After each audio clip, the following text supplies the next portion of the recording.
News 16 Kerala. Israeli ആക്രമണത്തിൽ Iranian പ്രസിഡന്റിന് പരിക്കേറ്റു.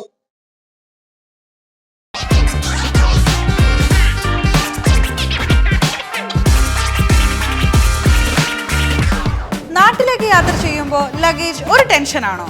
ഭാരം കൂടി പോയി റീപാക്കിംഗ് എന്നാ ഇനി ടെൻഷൻ വേണ്ട.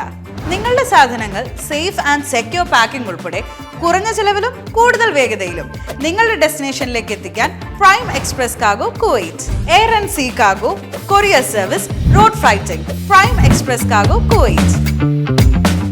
അപ്പോൾ ഇനി ടെൻഷൻ വേണ്ട. Prime Express Cargo Kuwait.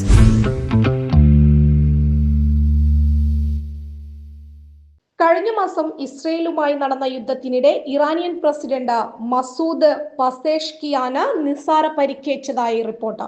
June 16 ഇറാനിലെ പരമോന്നത ദേശീയ സുരക്ഷാ സമിതി യോഗം ചേർന്ന സ്ഥലത്തിന് നേർക്ക് ഇസ്രയേൽ മിസൈൽ ആക്രമണം നടത്തുകയായിരുന്നു. പഷേസ്കിയാനു പുറമെ parliament speaker Mohammad Bagher Ghalibaf, judiciary വിഭാഗം മേധാവി മൂസേനി ഇജയ് തുടങ്ങിയവരും യോഗത്തിൽ പങ്കെടുത്തിരുന്നു. കെട്ടിടത്തിന്റെ വാതിലുകളിലടക്കം 6 മിസൈലുകളാണ് പതിച്ചത്. എന്നാൽ രക്ഷപ്പെടാനുള്ള വഴി ആക്രമണത്തിന് മുന്നേ ഇറാനിയൻ സുരക്ഷാ ഉദ്യോഗസ്ഥർ ഒരുക്കിയിരുന്നു.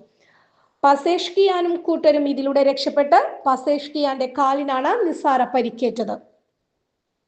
തന്നെ വധിക്കാൻ ഇസ്രയേൽ നടത്തിയ ശ്രമം പരാജയപ്പെട്ടിരുന്നുവെന്ന് പസേഷ്കിയാൻ നേരത്തെ വെളിപ്പെടുത്തിയിരുന്നു. ജൂൺ 13 മുതൽ 24 വരെയുള്ള 12 ദിവസമാണ് ഇറാനും ഇസ്രയേലും വ്യോമയുദ്ധത്തിൽ ഏർപ്പെട്ടത്.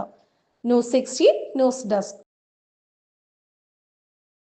പക്ഷമില്ല, വിവേചനമില്ല. നേരിനൊപ്പം, നാടിനൊപ്പം, നാട്ടുകാർക്കൊപ്പം. News 16 Kerala channel.